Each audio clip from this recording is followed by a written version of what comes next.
Well, hello there, friends, and welcome to episode, is it 33? We forgot to look it up. Episode 33, Jesus' Age, of Cocktails for a Crisis. So this is sure to be a, holy episode. 33 was also Larry Bird's number. Well, yeah, Larry Bird's number, that's always on my mind, just like Jesus. So anyway, welcome to episode 33 of Cocktails for a Crisis. Happy Halloween, happy Blue Moon.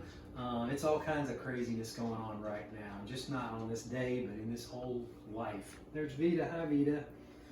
Special guest appearance by Velveeta. She's like, what's going on? Anyway, we're going to make two cocktails tonight.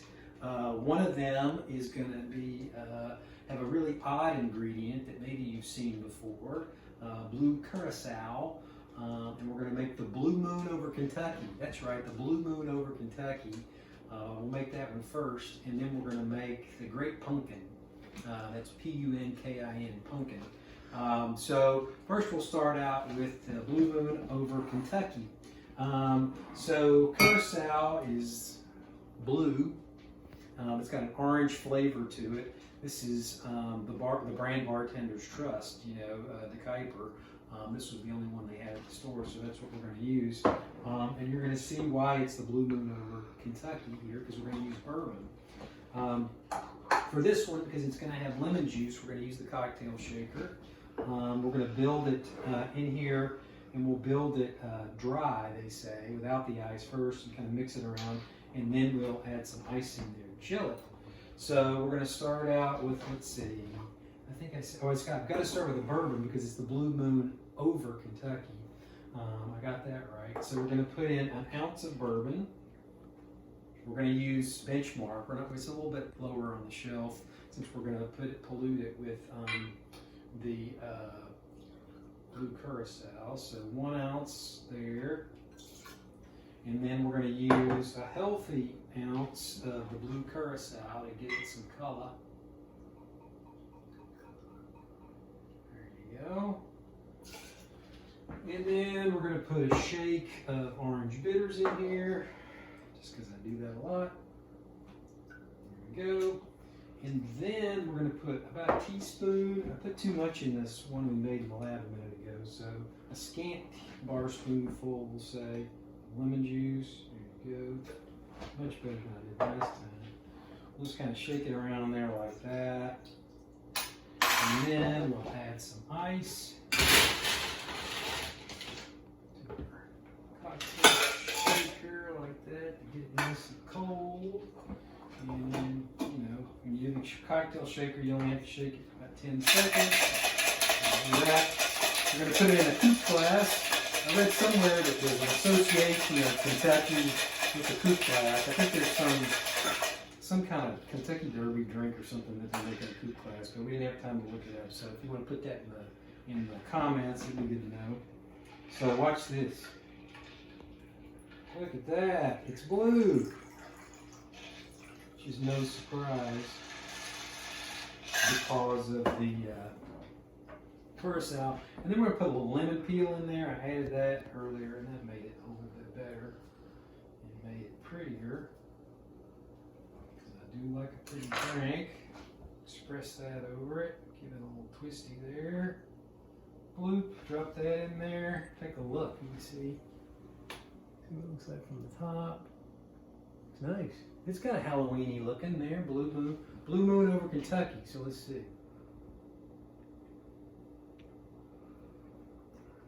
Yeah, that's surprisingly good.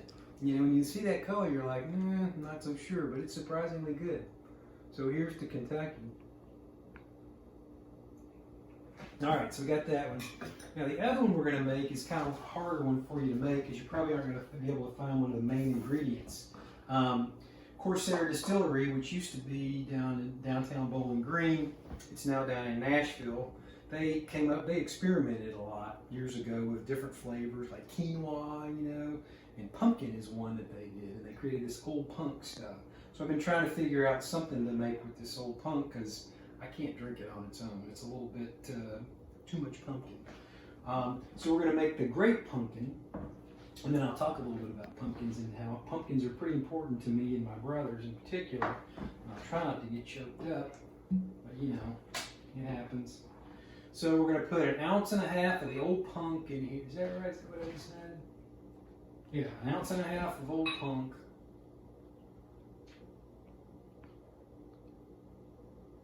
We're going to put it in the mixing glass. And then we're going to put 1 ounce of rye. I'm using my friend Old Overholt. It's a nice, reasonably priced rye. There you go. Put that in there. Oh, you know what? I screwed up. I'm going to mix it in there like that. No, I know what I'll do. And then normally you would put the bitters right there in the bottom first. I'm going to use this Angostura bitters. I'm going to do a couple of shakes of that to help with the color. And then normally I would have muddled a little tiny bit of sugar in there before I did it, but I kind of forgot. So I'm just going to add just a touch of sugar. So, I've been in the lab. I mean, I'm making 2 drinks, so I've been in the lab. I'm a little discombobulated. And you know, the blue moon, it kind of shakes things up. So it's shaking me up. So we're mixing that all together like that in our mixing glass. And then I'll go ahead and add a little ice to chill it a little further. And then I decided I'm going to have it in fashion. Oops. So we'll mix that together like so.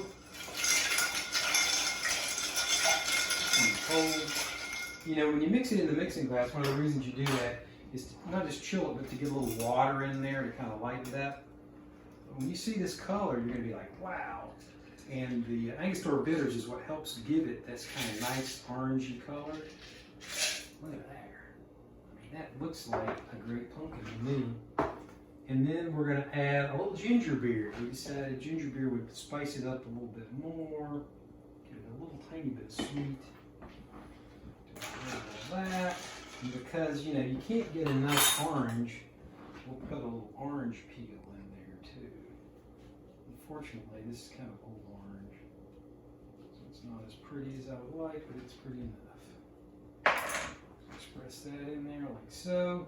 Now pumpkins are pretty important to me because my mom, Barbara Tuttle Hale, everybody in Morristown remembers my mom, had a disease called Scleroderma. And it's a disease that attacks your connective tissues, and particularly your skin. It can get in your esophagus. My mom had this for many years, didn't know for a while, and then got a diagnosis. And then because my mom was the kind of person that she was, even though it was a pretty painful disease that she had, she started making pumpkins. She did all these little fundraisers throughout the year, but one of her big ones was around Halloween time. She would paint these mini pumpkins and sell them to raise money for Scleroderma. So that's the kind of mom I had. I was a lucky, lucky guy.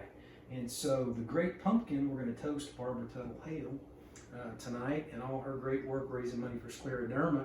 If you feel like it, you can go to the Scleroderma website and give them some money in honor of my mom. That'd be a nice thing to do. I think that's what I'm going to do. My brothers, I think you guys ought to all do that today. So look at that color, though. Look at that orange color. I had no idea it would be such a pretty drink, but it is. So here's to Barbara Tuttle Hale. Here's to the Blue Moon over Kentucky. And here's to all of you, friends. Cheers. That's good.